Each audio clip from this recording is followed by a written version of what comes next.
Hello అండి, welcome to my channel. సుత్తి లేకుండా సూటిగా మిడ్ నైట్ టాక్స్ ఏంటో తెలుసుకుందాం. డెమాన్ పవన్కి తానుజాకి ఒక చిన్న గొడవ అయితే అవుతుంది బ్రేక్ఫాస్ట్ టైంలో.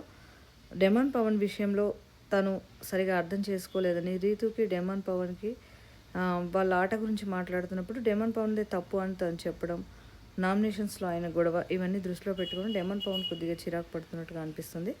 ఆ తర్వాత చూసుకుంటే భరణి గారైతే అందరిని ఇమిటేట్ చేస్తూ ఉంటారు. ఆ టైంలో చాలా ఫన్ క్రియేట్ చేస్తారు. ఆ తర్వాత సంజన, భరణి, సుమన్ శెట్టి వీళ్ళైతే ఒక కాన్వర్సేషన్ జరుగుతుంది.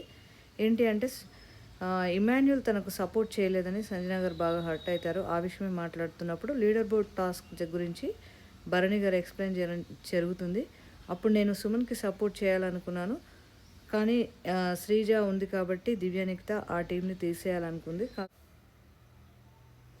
కానీ నేను సుమన్ గారిని సేవ్ చేయాలి అనుకున్నప్పుడు తనే ఒక లాజిక్ చెప్పింది. ఏంటంటే లీడర్ బోర్డ్పై మీరు లాస్ట్ నుంచి సెకండ్ పొజిషన్లో ఉన్నారు కాబట్టి మాకు కాంపిటీషన్ అవుతారు అని చెప్పి మన లాజిక్ చెప్పి తీసేయచ్చు అని తను చెప్పింది అని చెప్తాడు.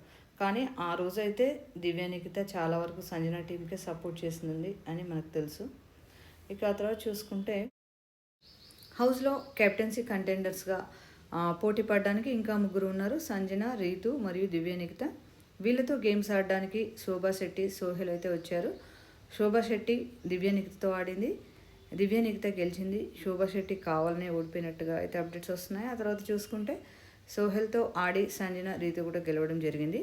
ఇప్పుడు మొత్తంగా 6 అయితే కెప్టెన్సీ కంటెండర్స్గా అయ్యారు. వీరిలో ఎవరు కెప్టెన్ కావాలని మీరు కోరుకుంటున్నారు కామెంట్ చేయండి. ఇమాన్యుల్ అయితే మాత్రం తన ఓటింగ్కి చాలా ఎఫెక్ట్ పడుతుంది. Thanks for watching.